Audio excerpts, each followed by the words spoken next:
po, magkakandak po sana ako ng interview with regards to some of our topics po in human resource. And yung nasa po sa akin na topic is to conduct an interview regarding sa job specification po and job description po. Okay. Tsaka sa ano po, yung process na pagpili sa qualified and unqualified po na Ano yung gusto mong unang malaman? paano po ba natin or may set na po ba na standards yung sa mga job description and specification? Okay. Sa pagdating sa job description, dahil government kami, we follow certain job descriptions by the civil service. Okay? So, ang ibig kong sabihin, for example, clerk. Ako ay clerk. So, may mga standard na duties, may mga standard na task, okay, na dapat lumabas sa job description ng isang clerk. Okay, for example, kapag clerk, syempre, you need to have part of the job description yung profile. Okay, so you need a certain skills sa profile, sa recording, preparation ng, for example, simple correspondences, ganun. So, basically, clerical work, dahil clerk yung ating position. For managers, like us, meron din kaming set of responsibilities and tasks or duties na kailangan namin i-perform. So, as I said, ito ay meron kaming set na sinusunod. Okay? But, although this is already kumbaga preset na yung mga job descriptions, of course, depende yon sa agency. We can always add doon sa standard na yon or kumbaga doon sa required na job na duties para sa isang posisyon. So, halimbawa, for my case, bawa human resource, so kailangan may leadership, may management skills, alam mo yun, pag-manage ng people, pag-prepare ng reports. Yun yung mga, kumbaga, out of the standard na duties, pwedeng mag-add. Depende sa agency. Okay? So, as the need arises, for example nga, bawa sa isang clerk, meron siyang ibang duties pa na kailangan, which is outside of the set na sinasabi ko kanina, so pwedeng i-add. Kasi depende nga yun sa magiging function niya, sa magiging trabaho niya within the unit na ma-assign siya. Balang kayo na po yung nag-a-add po nun or depende for the other department? Depende yun kasi sa department. Kasi syempre magkakaiba kami. Syempre, for treasury, more on financial yan. Diba? For budget, more on budget preparation, for example. So, yung mga duties na related doon, which is outside of the set na sinasabi ko kanina, pwedeng i-add yun actually sa job description. And dun po sa mga applicants naman po, yung sa, paano po na kaklasify po yung mga qualified and unqualified? Okay. For our case kasi meron tayong mga contractual at saka mga regular or permanent employees. So, doon muna tayo sa permanent, sa regular. So, your question is paano namin ina-assess? O, tama ba? Paano namin ina-assess kung qualified or not yung isang empleyado for a certain position? Okay. We have what we call yung qualification standards from the Civil Service Commission din. So, ito yung sinusunod namin. Ito yung Bible namin pagdating sa pagtingin sa qualifications ng mga tao. Either for bagong appointment or for promotion. Okay?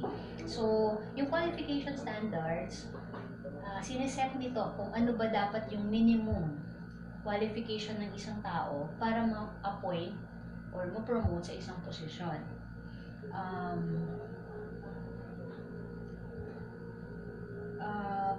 I'd like to show you kasi, sayang.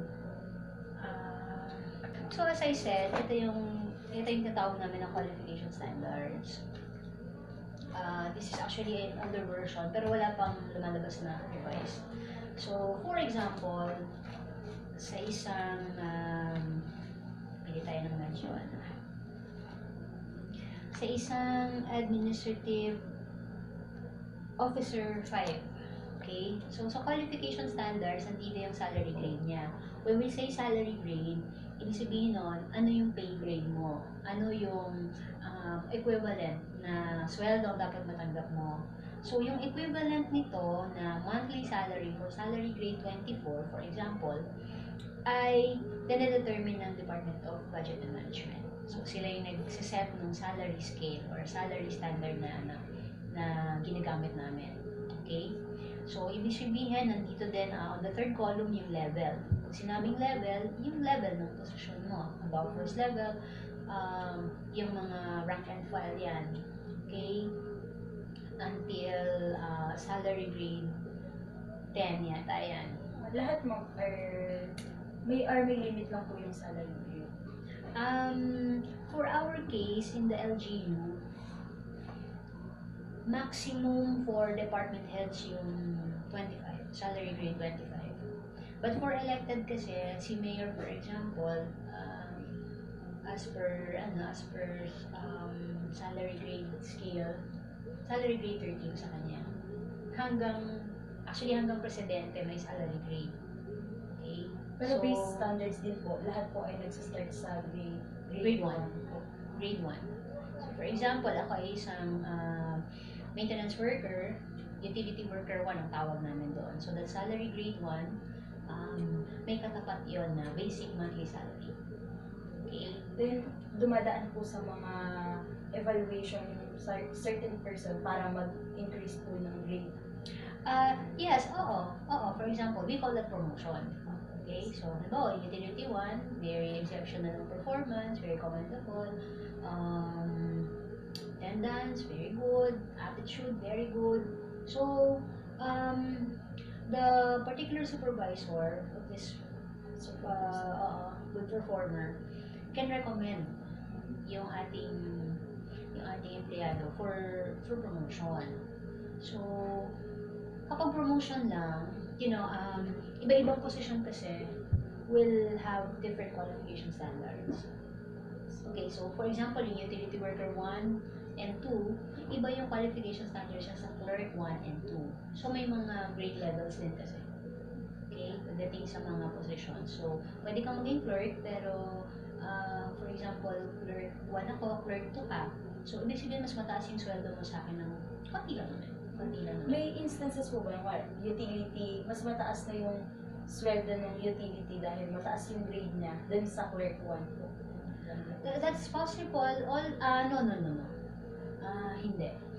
Because yung utility worker 2, for example, is equivalent in salary grade sa clerk 1. Okay, parang same lang po sila. Yes. But for clerk 1 kasi, we require, the qualification standard requires some professional eligibility. Okay. So, kay utility worker 1 and 2, wala siya.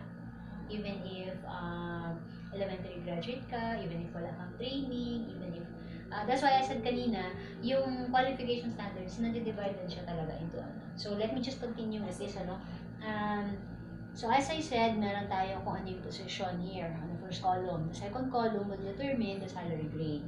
The third column will determine the level of the position. First level, second level.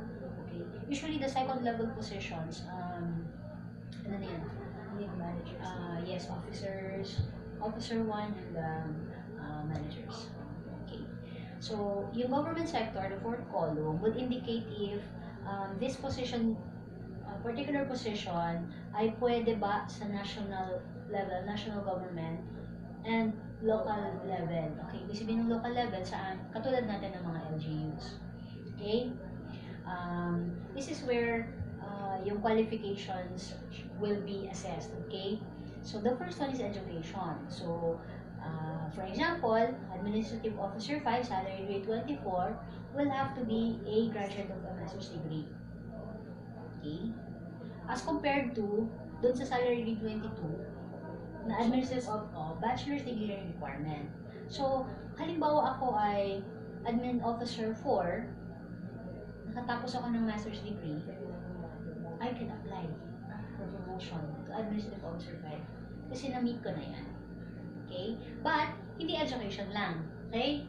There's always also the need to gather relevant experience. So, kung bachelor's degree ka, for halimbawa, tapos admin officer 4 ka, tapos bachelor's degree ka, di ba? Tapos ka ng masteral.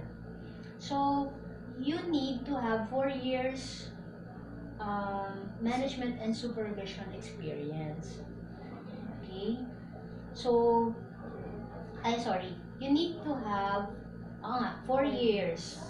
Okay? 4 years ka dito sa admin officer 4 na to. Okay?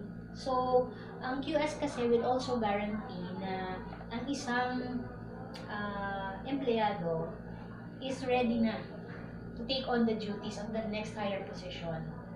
Okay? So, kung ikaw ay admin officer 4 ko ngayon, you need to be appointed dyan sa posisyon na yun, 4 na taon. To promote. Yes, and you have to prove that you have management and supervision skills. Okay? So, that's for experience. For training, kailangan meron ka ng 24 hours of training in management and supervision. So, minsan kasi yung training is very specific.